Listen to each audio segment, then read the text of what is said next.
Watch the bottom line. أعوذ بالله من الشیطان الرجیم پناہ مانگتا ہوں میں اللہ کی شیطان مردود سے۔ بسم اللہ الرحمن الرحیم شروع اللہ کے نام سے جو بڑا مہربان نہایت رحم والا ہے۔ دا باٹم لائن کے ناظرین کرام السلام علیکم۔ ناظرین، ہماری آج کی ویڈیو انسانی جرائم کی تاریخ اور ڈی این اے ٹیسٹ سے متعلقہ ہے۔ ناظرین، جب انسان نے کسی تالاب میں پہلی بار اپنی صورت دیکھی تو حیران رہ گیا اور بولا اچھا تو یہ میں ہوں۔ پھر تو غضب ہو گیا، میں کی خون آشام تلوار میان میں کبھی واپس نہیں گئی۔ تاریخ بدلتی رہی، ہاتھ بدلتے رہے، مگر تلوار وہی رہی، میں کی تلوار۔ کبھی اٹیلا کے ہاتھ میں لہرائی تو کبھی ہلاکو خان کے ہاتھ میں بجلی بن کر چمکی۔ صدیوں کا سفر طے کرتے ہوئے، ہاتھ بدلتے ہوئے، آج یہ تلوار جس کے ہاتھ میں آئی ہے اس کا کوئی نام نہیں، کوئی چہرہ نہیں، مگر اٹیلا ہو، ہلاکو خان ہو یا پھر ہٹلر، ایک دن میں وہ کتنے انسان قتل کر سکتے تھے، کتنی فصلیں، کتنے درخت اجاڑ سکتے تھے، جبکہ آج تلوار جس بے نام بے چہرہ تلوار باز کے ہاتھ میں ہے وہ آنکھ جھپکنے میں بستیوں کی بستیاں اجاڑ سکتا ہے۔ اسکندر اعظم کے لیے جنگ محض عیاشی تھی، شاید اسے فاتح عالم کہلانے کا شوق تھا۔ اس نے انسانوں کی لاشوں کو روند کر اپنا یہ شوق پورا کیا۔ ان انسانوں کی لاشیں جن کے متعلق تاریخ نے کبھی نہیں بتایا کہ ان کے کیا خواب تھے، کیا آرزویں تھیں۔ پھر قتل کے جواز کی تلاش شروع ہوئی، مگر قتل کا کبھی کوئی جواز نہیں ہوتا۔ عالمی جنگ کے میدانوں میں، نہ شکاگو کے تہہ خانوں میں، ہر دور میں قتل کا جواز پیدا کرتا ہے، اپنے لیے بھی اور ان کے لیے بھی جنہیں اس سے بدلہ لینا ہوتا ہے۔ میں سے میں ٹکراتی ہے اور انسان ایک بار پھر خاک و خون میں غلطہ نظر آتا ہے۔ کنفیوژن ہے، بے پایا کنفیوژن، کچھ سمجھ میں نہیں آتا، کچھ دکھائی نہیں دیتا، کسے مارنا ہے، کیوں مارنا ہے، گونگی اندھی تقلید ہے، ریموٹ کا بٹن دبانا ہے اور جیتے جاگتے انسان کو چھوٹے بڑے ٹکڑوں کی صورت میں فضا میں بکھیر دینا ہے، جبکہ اس کا نام ان کی ہٹ لسٹ میں بھی نہیں۔ یہ ایک نیا شہر آشوب ہے۔ آج کا انسان ترقی یافتہ ہے، اس ترقی یافتہ انسان نے قتل کے ترقی یافتہ طریقے بھی دریافت کر لیے۔ ایسے طریقے کے چشم زدن میں ناگاساکی اور ہیروشیما برپا ہو سکتے ہیں۔ تشدد ہمیشہ بے جواز ہوتا ہے۔ انسانی عقل کی ناکامی اور انسانی دانش کی شکست تشدد کا دوسرا نام ہے۔ مگر اس میدان جنگ میں ایک اور طاقت بھی ہمیشہ موجود رہتی ہے جو کسی کی غلام بنتی ہے نہ کسی کو غلام بناتی ہے۔ اس نے اپنی میں پر فتح پائی، وہی طاقت اس دنیا کی آخری امید ہے۔ ناظرین، جہاں انسان نے ترقی یافتہ طریقوں سے قتل کرنے کے اور مختلف جرائم کرنے کے ہیلے بہانے ڈھونڈ لیے ہیں، جہاں پر انسان نے انسان کو ختم کرنے کے اور بہت سے جرائم کے نئے نئے طریقے ایجاد کر لیے ہیں، وہیں پر قانون نافذ کرنے والے اداروں نے بھی ایسے طریقے دریافت کر لیے ہیں جن کے ذریعے سے ان کی بیخ کنی ہو سکتی ہے۔ ہماری آج کی ویڈیو ڈی این اے ٹیسٹ کے بارے میں ہے۔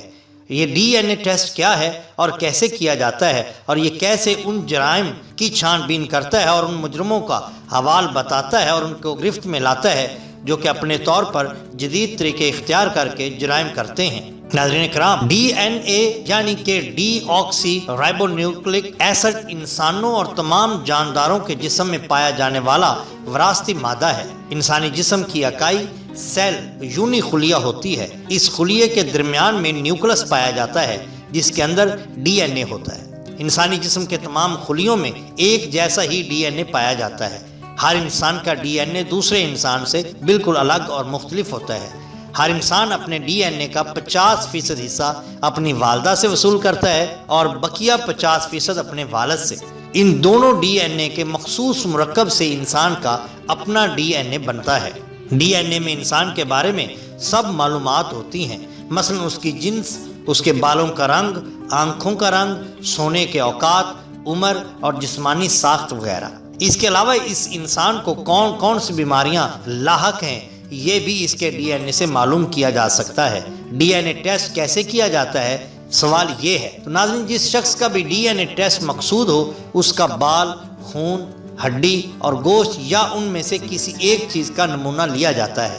سب سے پہلے انسانی خلیے میں سے ڈی این اے الگ کیا جاتا ہے، پھر پولیمریز چین ریئیکشن نامی طریقے کی مدد سے اس ڈی این اے کے لاکھوں کاپیاں بنائی جاتی ہیں۔ ان لاکھوں کاپیوں کی مدد سے ڈی این اے کی جانچ بہتر طریقے سے ہو سکتی ہے۔ ڈی این اے کو جانچنے کے بعد ڈی این اے فنگر پرنٹ بنایا جاتا ہے۔ دو مختلف نمونوں کے ڈی این اے فنگر پرنٹ میں مماثلت دیکھ کر ان میں کسی تعلق کا تعین کیا جا سکتا ہے۔ حادثات کی صورت میں جب نعش کی شناخت بالکل ناممکن ہو تب ڈی این اے کے ذریعے ہی شناخت عمل میں لائی جاتی ہے۔ ڈی این اے کے ٹیسٹ کی مدد سے جانچا جاتا ہے کہ اس نعش کا ڈی این اے کس خاندان سے مل رہا ہے۔ ڈی این اے میں موجود جینیٹک کوڈ کے تقابلی جانچ سے معلوم کیا جا سکتا ہے کہ دو مختلف اشخاص میں کوئی خونی رشتہ ہے کہ نہیں۔ اسی لیے جھلسی ہوئی یا ناقابل شناخت نعشوں کے ڈی این اے لے کر دعویٰ دار لواحقین کے نمونوں سے ملائے جاتے ہیں۔ اگر جینیٹک کوڈ ایک جیسے ہوں تو خونی رشتہ ثابت ہو جاتا ہے اور نعش لواحقین کے حوالے کر دی جاتی ہے۔ ڈی این اے کے ٹیسٹ کے بعد ابہام کی بالکل گنجائش نہیں ہوتی۔ پاکستان میں فرانزک لیب اور فرانزک سائنسدان اور ماہر عملے کی کمی کے باعث اس ٹیسٹ کو انجام دینے میں کافی مشکلات کا سامنا رہتا ہے اور اس کو مکمل ہونے میں ہفتہ بھی لگ جاتا ہے۔ ڈی این اے کے ٹیسٹ کیوں کیا جاتا ہے؟ سوال یہ ہے تو ڈی این اے کے ٹیسٹ کے چند عام مقاصد ہم یہاں پر بیان کرتے ہیں۔ ولدیت ثابت کرنے کے لیے، اگر یہ جاننا ہو کہ کسی انسان کے حقیقی والدین کون ہیں تو اس انسان کے ولدیت کا دعویٰ کرنے والوں کے ساتھ ڈی این اے میچ کر کے دیکھا جاتا ہے۔ اگر دونوں کے ڈی این اے میں مماثلت رکھتے ہوں تو ولدیت کا دعویٰ درست قرار پاتا ہے۔ مجرم کی شناخت کے لیے ڈی این اے کی مدد سے مجرم کی شناخت بھی آسانی سے کی جا سکتی ہے۔ اگر جائے وقوع سے مجرم کا بایولوجیکل نمونہ ملے تو اس کا ڈی این اے حاصل کر کے مکمل رپورٹ مرتب کر لی جاتی ہے۔ اس ڈی این اے کو اس خاص کیس میں نامزد ملزم کے ڈی این اے سے میچ کر کے مجرم کی نشاندہی کی جا سکتی ہے۔ جین تھریاپ اگر کسی خاندان میں کوئی مخصوص بیماری ہو تو وہ اپنے بچوں کی پیدائش سے پہلے ڈی این اے ٹیسٹ کی مدد سے جان سکتے ہیں بچے میں یہ بیماری ہوگی یا نہیں۔ جینیٹک جینالوجی اگر کوئی اپنے آباء و اجداد کے متعلق معلومات حاصل کرنا چاہے تو وہ بھی ڈی این اے ٹیسٹ کے ذریعے ممکن ہو سکتا ہے۔ ناظرین، اگر آپ کو ہماری یہ ویڈیو پسند آئی ہو تو لائک کیجئے اور سبسکرائب کیجئے ہمارے چینل دا باٹم لائن کو، تاکہ ہم آپ کے لیے اور بھی بہترین ویڈیوز لا سکیں۔ اپنے دوستوں کا بہت خیال رکھیے۔ اللہ اور اللہ کے رسول صلی اللہ علیہ وسلم سے بہت محبت کیجئے۔ آپ کا بہت شکریہ۔ اللہ حافظ۔